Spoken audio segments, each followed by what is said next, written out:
Hi everyone, Steve here from RSM and welcome to our latest episode of our Coffee Conversation series.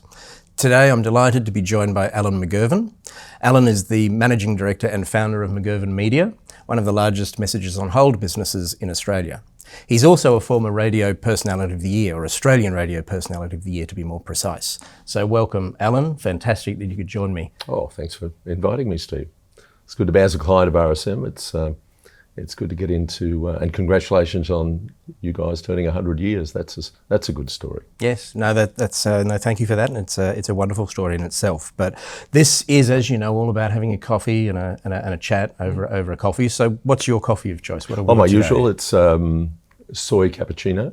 Soy cappuccino. So I've gone off dairy for the last couple of years, and it really does help with someone who does voiceover. If you drink milk. A milk product, it actually clogs your vocal cords. Okay. So all of a sudden you're halfway through a read and you're going, that is just the product of milk. Well, I never knew that. Yeah, and soya is the best alternative. So I'm guessing the oat latte is also it's a good solution for that as well. It is. So yeah, I should be doing that more often. I'll get you started on your voiceover lessons. Yeah, look, if you could, yes. That'd be fantastic. But perhaps before we start that, if you could tell us a little bit about Alan McGervan. Now, who is the real Alan McGervan? Well, I started my career in radio. I did 15 years, and only 15 years. That's a very short career.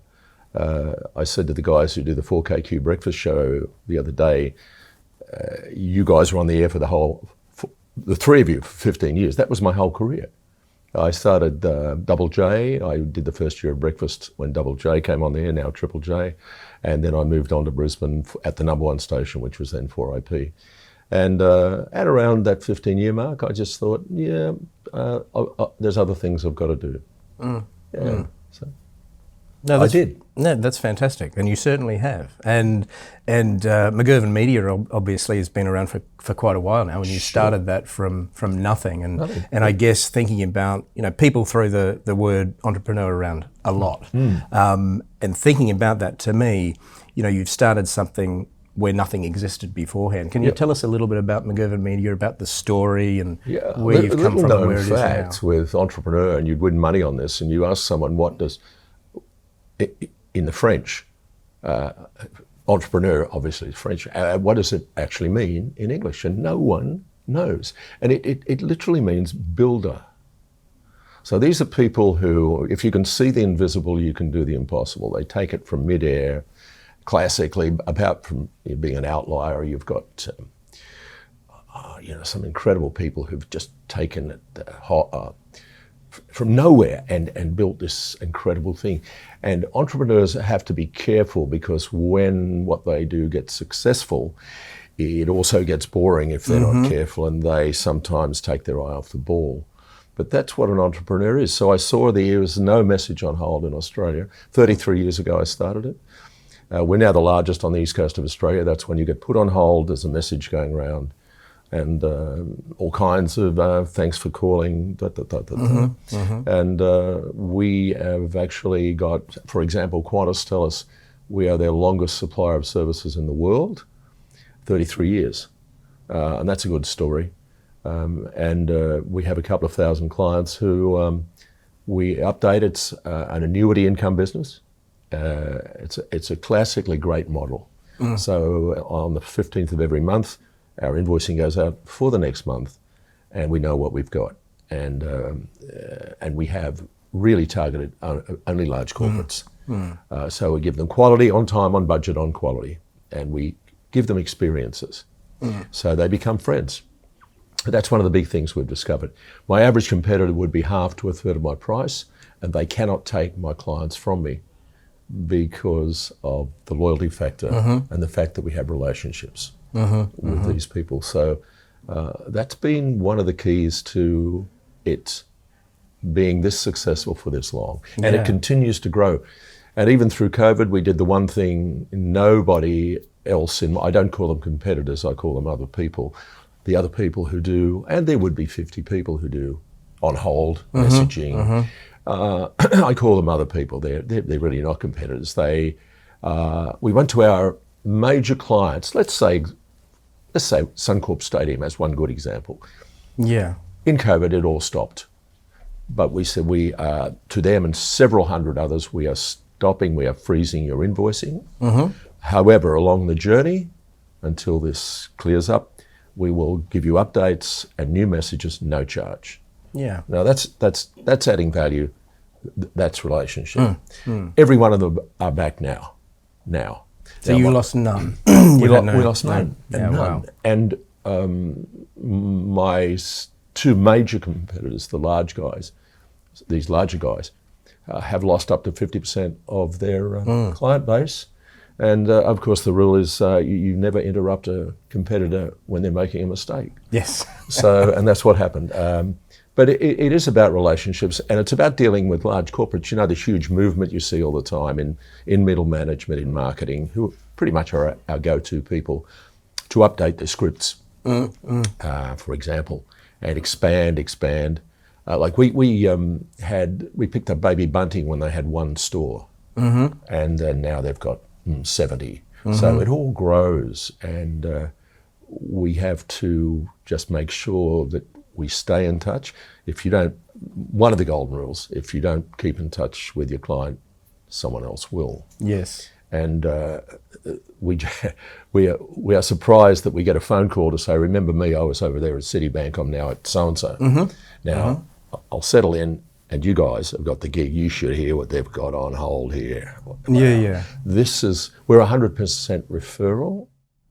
You know, it's a fascinating thing, because I think it's a lot of what you're saying, Alan, is resonates with myself as a partner in an accounting and advisory firm such as RSM, because everything is about relationships. Yep. You look after your people and you look after your clients, and they are the most important assets of the business. And the concept of 100% referral.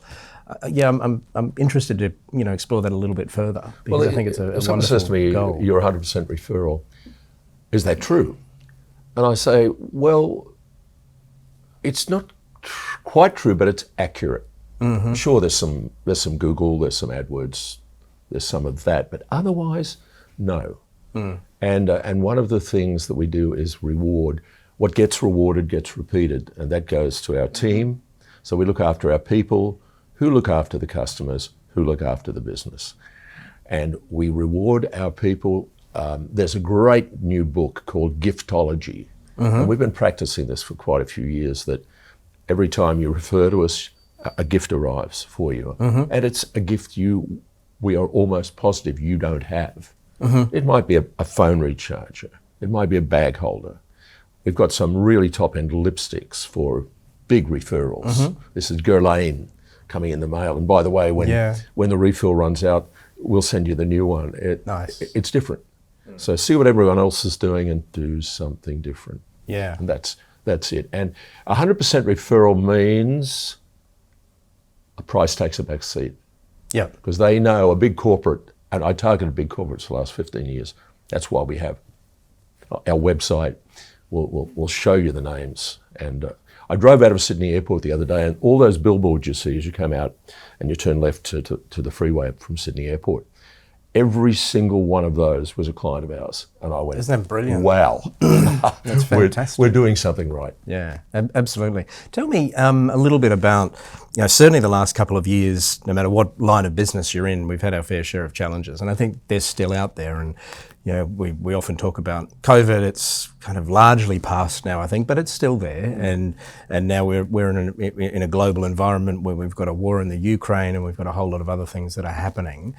In your business, I mean, and whether you'd like to share anything personally as well in terms of the challenges that you've had to deal with. And one I'm keen to understand a little bit is your business has become even more successful over the last couple of years during COVID, and during a time where we hear a lot around digital disruption. So when I hear about a concept of a business such as a messages on hold business, initially I'm kind of thinking that's a business that could be disrupted quite readily, by technology. And yet you're very much a people-focused business. You've got real human beings that are actually doing the voiceovers.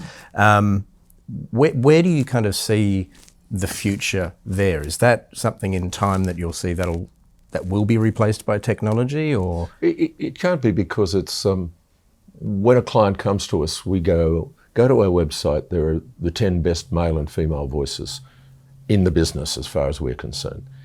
And you choose one as your brand voice. Does that sound like you? And we just picked up, say, Wesfarmers. And they surprise you sometimes. They said, we want a young female voice. Wesfarmers. And why? Well, that's what they wanted. That's how they saw their brand voice. And that voice coming out of the phone is you. That voice coming out of the phone is Qantas, is whoever. And that's what works for them. We say, sure. Our other golden rule is to delight our clients. You know, we have a saying that appears on our website, because there's a saying that once somebody, you deal with somebody once, they're a customer. If they're ready to go through the experience a second time and a third, and they're a client. And that's the difference between a customer and a client. So it's turning customers into clients who stay, pay, and say. Yeah. So stay. I have probably 300 clients who've been with us over 20 years, probably 1,000 clients who've been with us over 15 years. And so we're doing something right. When I find out what it is, could you'll you let be me the first to know. Yeah, that would be fantastic. But it's just a good story, and it's relationships, and it's I have these 8 rules which you can pop up at the end, which there's a couple of them are critical, and one of them is never tell the client what you can't do for them. Even if you actually don't do it, you say, and this is where, and it's something RSM do, you become a concierge. So no, we don't actually do that, but we're going to find you the best person who we recommend, who will not let you down. The big one with having so many huge corporates is there was an old saying way back, nobody ever gets sacked for buying IBM. You've heard that old saying, and it's true. And this is where they don't want to have to worry about being let down. Yeah. That's the story. So what do? We give them an experience, and they come back and pay, stay, and say. Yeah. Does it work? Yeah. Fantastic. No, look, Al, thank you very much. Thanks for taking time out of your day to share your story with us. Really powerful stuff, and a wonderful experience. So, and thank you all once again for joining us, and we'll see you all again next time. Thank you.